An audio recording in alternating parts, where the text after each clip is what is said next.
Good day and welcome to Off the Top Rope with David Chadrick. Today I want to talk about the Undertaker's retirement. Had to swivel my chair there. Felt good and there's weird light on my head. Look at that. Woo. Anyway, so the Undertaker has finally retired and I'm sad to see him go, like I think most people are. I don't think anyone wants to see any more matches like the one he had in Saudi Arabia against Goldberg. And he himself said that really he might be able to do one or two cinematic matches like the one he did with AJ Styles, but the others are really beyond his physical capabilities. But I want to think about the first time I saw him wrestle.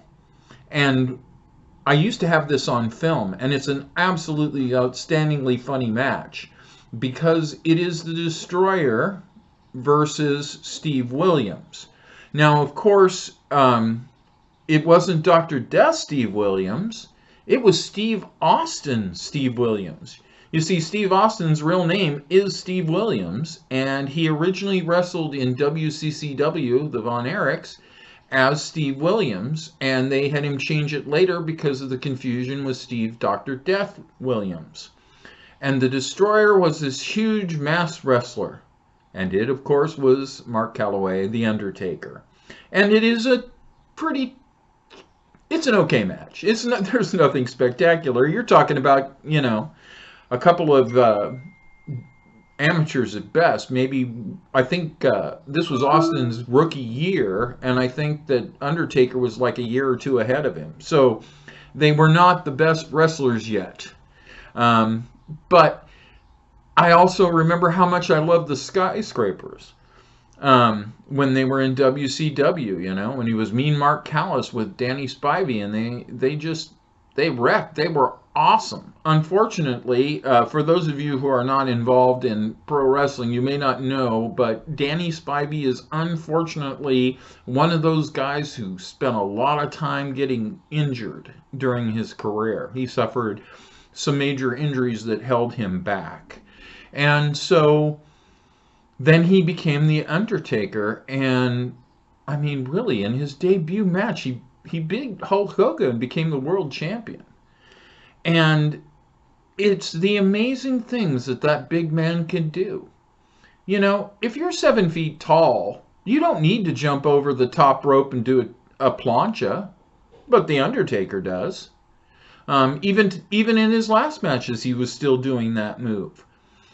He doesn't walk the top rope anymore, but those of you, you remember when The Undertaker did, he just climbed right on up there and right across. Incredibly, insanely agile. So, I am going to miss The Undertaker. I've gone back and I've watched some of his best and worst matches. I think my favorite Undertaker match, and I encourage you all to look this up because I think you will enjoy it. There is a match between him and Shawn Michaels. And Shawn Michaels wins the match. And you just have to see it to believe it. I don't want to give away the ending because it is such a surprise, and it was a Saturday night main event. So if you get a chance, look up this match. It will make you laugh, and it is truly an outstanding Undertaker match. Well, with that being said, bless you, Deadman. Man, you've made me happy over the years like I just can't believe.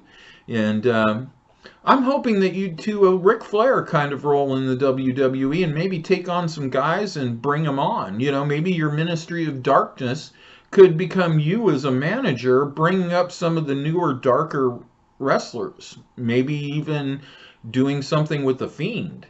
Your characters are remarkably closely related. So, again, thanks so much, Mark Calloway. You made wrestling so much fun, and we will miss you. Goodbye now. See you next week.